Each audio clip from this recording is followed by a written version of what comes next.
Hey everyone, and welcome back to our journey through the most incredible stories ever told. Today, we're diving into a night that changed everything.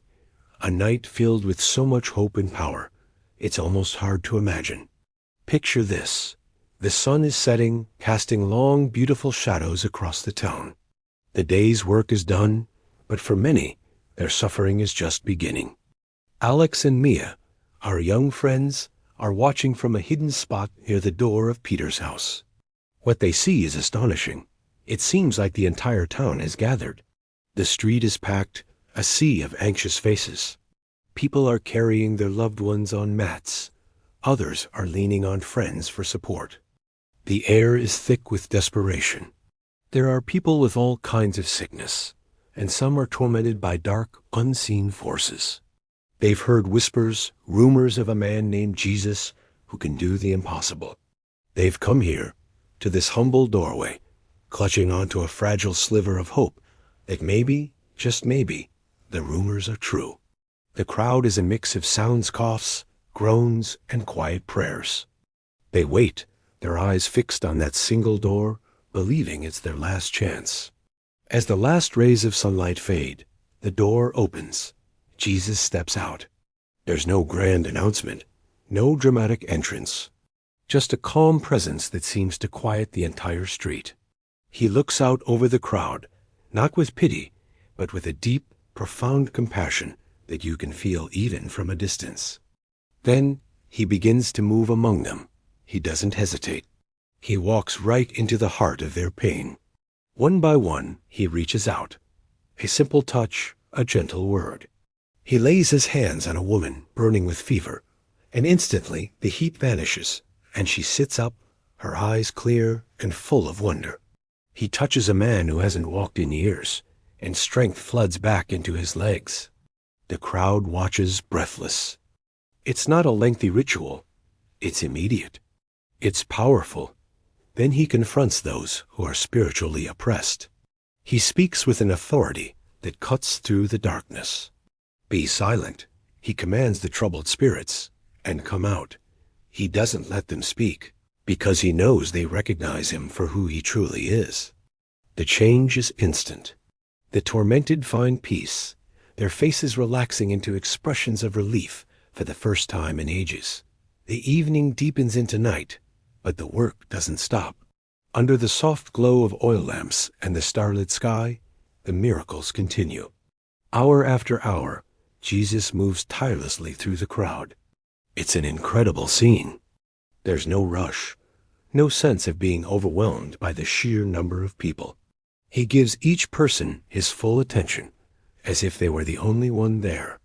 Think about that. In a massive crowd, every single person felt seen, heard, and cared for. There were no exceptions. No one was turned away.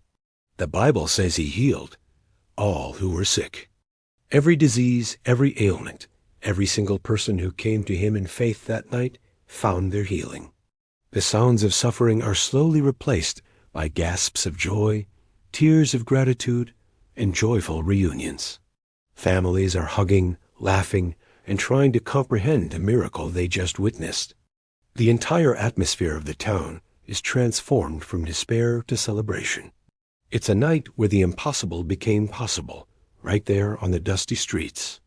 Hiding nearby, Alex and Mia peek through a crack in a fence, their eyes wide with awe. They whisper back and forth, trying to make sense of what they're seeing. "Look, he's healing everyone," Mia exclaims in a hushed tone. They watch as a blind man's eyes open to see his family for the first time. They see a woman, known for her constant pain, now dancing with joy. For these children, it's like watching a storybook hero come to life, but this is real. The power, the kindness, the sheer love radiating from Jesus is undeniable. They see that he doesn't just heal bodies. He restores lives. He gives back hope. He mends broken families. Every touch is filled with intention and grace. This isn't just a display of power. It's a demonstration of profound love. As the last person is healed and the joyful crowd finally begins to disperse, the street is left quiet, but it's a new kind of quiet one filled with peace and wonder. The night air itself seems to be vibrating with the afterglow of miracles. Long after the crowds have gone home and the town is asleep, before the first hint of dawn, Jesus is already awake. He slips away from the house, seeking a quiet, solitary place to pray. The children, curious and drawn to him, wake up early too and follow at a distance. They find him alone, bathed in the soft, pre-dawn light, deep in conversation with his Father. They watch in silence, understanding that something sacred is happening. They see where his strength comes from. It's not just his own power. It's his connection to God. They whisper to each other, "He's talking to God. God is with him." In that quiet moment, they learn one of the most important lessons of all. Even the one who heals everyone needs to connect with the source of all healing. His power flows from his relationship with the Father. This quiet act of prayer is just as powerful as the spectacular miracles of the night before. It's the secret behind everything.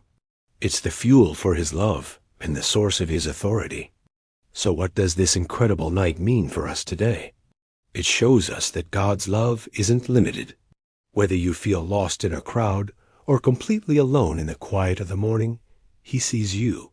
Jesus healed every single person who came to him that night, and that same compassion, that same power is available to us now. He is still the one who heals, who restores, and who meets us right where we are. His touch is just as real today.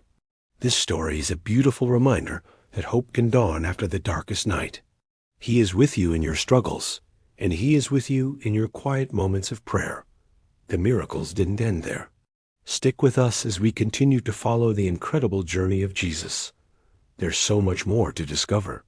Thanks for watching, and if you were inspired by this story, don't forget to like, subscribe, and share this hope with someone who needs it. We'll see you in the next video.